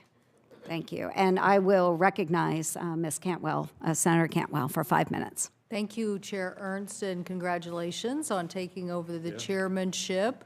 Great to see you there, and look forward really such a big integration between small businesses in the state of Washington and our military and Hanford cleanup. And so really great lessons that I think could be applied broader to other areas of the government. And great to see our new ranking member, Senator Markey. I know I'm probably feeling ancient at the moment, but it's not that long ago when Senator Kerry was the chairman of this committee, and he brought a lot of energy to the SBIR and other important technology startup issues that were a big part of the discussion at that time. So look forward to working with both of you on the committee. And it's good to see my former colleague again. Congratulations on your nomination. You and I had a chance to talk briefly in the office. I wanted to bring up a couple of things. One, we had this question to Mr. Lutnick today at our Commerce hearing, but do you support the Minority Business Development Authority? Senator, thank you for your time in your office. I enjoyed our conversation. Certainly, I appreciate that program that the Commerce Department runs, and see that there's potential for collaboration between SBA. I really do support working across the administration to ensure our resources are utilized and we don't have overlap in our programs, and that they're serving Americans who need those services the most. Thank you. And will you work with me to make sure that the Department of Agriculture meets this same small business set-aside challenge that DOD has so successfully done? But in this case, the Department of Agriculture really isn't giving our small mills the access that they need. And so will you work with me to make sure that those important SBA issues are addressed at the Department of Ag? Senator, I appreciate our conversation about your timber business. I think if confirmed, I would look forward to working with Secretary Rollins to ensure that we have a collaborative relationship. I understand there was previously an MOU with the Department of Agriculture, and hope that we can collaborate to support small businesses in that regard as well. Thank you so much. I appreciate that. And when it comes to, let's just carry that on. One of the reasons why we want this infrastructure is because if you think about reducing the fuel that we need, and some of the ideas like cross-laminated timber, you need to have the mills in those regions. And so to get the mills, you have to have the agreement that you're going to give them some supply. But now look at the disaster we just saw in, California, and we realized the situation is, we already knew this in the Northwest. We've had our share of pretty big dramatic fires, but there was a border crossing issue in Sumas where a town was flooded, and then a town of Malden where a fire wiped through the town. Over 300,000 acres burned in wildfires in my state just in 2024. So how do we make sure that we keep politics? I feel like so much politics happened on federal funding in the last few years. How do we keep the politics out of it and disagreements and make sure? There was a case on the Malden fire where it was delayed for months about a disagreement between the president then and our governor, and it took a new administration. And this was even though Kathy McMorris Rogers and I were working together to say, let's do these funds. And how will you help us make delivering disaster assistance urgently without all this noise that we're hearing? Senator, I appreciate the question, and I think, and certainly your state has had its share of disaster. You had the bomb cyclone in November that, and on ongoing recovery from that. I think Americans were stunned by the politicization of the hurricane response under FEMA, where they refused to go to homes with Trump signs in the front yards. Americans want to see the end to that. We should not be politicizing our disaster response. I think that that's something that we have to restore confidence in, and certainly the SBA will be working with the Trump administration to restore integrity to the relief efforts. I don't know whether the chair has had this issue, but probably, because there's disasters everywhere. And that is this whole debate about the way the funding model works currently in taking care of communities who've experienced disasters. The urban communities, because they have density, are taken better care of, and the rural areas, although a rural community is a rural community. Sumas is an example. It's right by the border. It hangs together. If Sumas isn't there, I'm not sure we can sustain that border. What will happen is it'll get closed down, and then what? All the traffic will then have to go down I-5. So it's a bad idea. Or in the Met-Tal, we had an economy that was devastated, and people were like, no, we're not going to help you because you don't really have the same ratio. I'm like, it's a juggernaut of an economy. Just because it doesn't have density doesn't mean that it isn't a big problem. So the GAO concluded that the SBA needs to recognize that rural communities experience disasters differently. Not really differently, they're devastated. It's just they're not in the same density. So as we consider how to make SBA loans for small, vulnerable rural communities more viable, do you think businesses and homeowners, we want them to return to these areas. We don't want to see a community, in our case, these are communities that sit on close proximity to the Cascades, but they're a huge tourism economy for the whole state, so they have a big footprint. So what are your thoughts on how we implement this SBA change, working with our colleagues, to get a better recognition of the economic impact that disadvantages rural communities? Well, Senator, I would love to work with you on that, to visit your state, to understand the dynamics there. I grew up in a rural community. I understand the unique characteristics of delivering relief. I mean, we lived in the heartland, lived through tornadoes, hailstorms, and other devastating efforts that of recovery together as a community.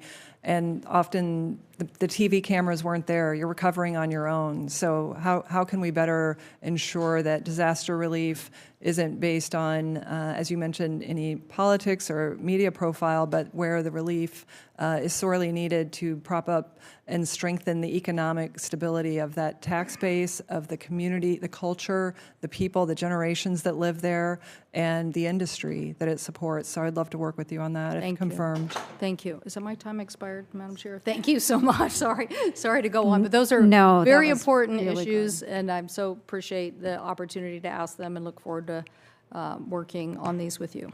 No, thank you, Senator Cantwell, and I would enjoy working with you on that as well because, yes, in the state of Iowa, we have had challenges with disaster recovery and the cost-to-benefit ratio. We have struggled with this for a very long time because of our rural areas. And just for the audience, if I can take the chair's prerogative here and share with you, we have many disasters, flooding in particular in Iowa, where many restaurants in downtown rural communities are destroyed. But the cost-to-benefit ratio is never high enough for the federal government to come in and provide that level of assistance. However, if a restaurant on an eastern or western coast, along the ocean, is destroyed, well, of course, the cost-to-benefit ratio is going to be higher. The cost of that restaurant is much higher. So they are the ones that are likely to receive the disaster assistance, but not those of us that are in the Midwest. A home of one size in Iowa is much cheaper than a home on the coast, but it's still someone's home. It's still someone's business. So I think that we have a lot of work to do in this area, and I'd be happy to partner with you on that. Well, thank you, Maria. Madam Chair. And I think the added thing that people don't realize is that it also is an economy that generates a lot of revenue for your state. It could be an ag economy, it could be a tourism economy, it could be, a community that offers something different. But if you take that out of, the middle of your state or wherever it is, because the ratio just hasn't been addressed correctly, then we're losing out on that big picture economics. So we have to get people to realize that relationship to the state overall should somehow be considered in the ratio. Yeah, absolutely. No, I thank you for that input, Senator Cantwell. And a number of issues were addressed today during this really productive hearing, and thank you for being here. And I want to thank President Trump for your nomination to the Small Business Administration. I look forward to working with you upon your confirmation into this position. And because there are no other questions, I again want to thank you very much for your willingness to serve and to be here today, and for your family's support of you in this position.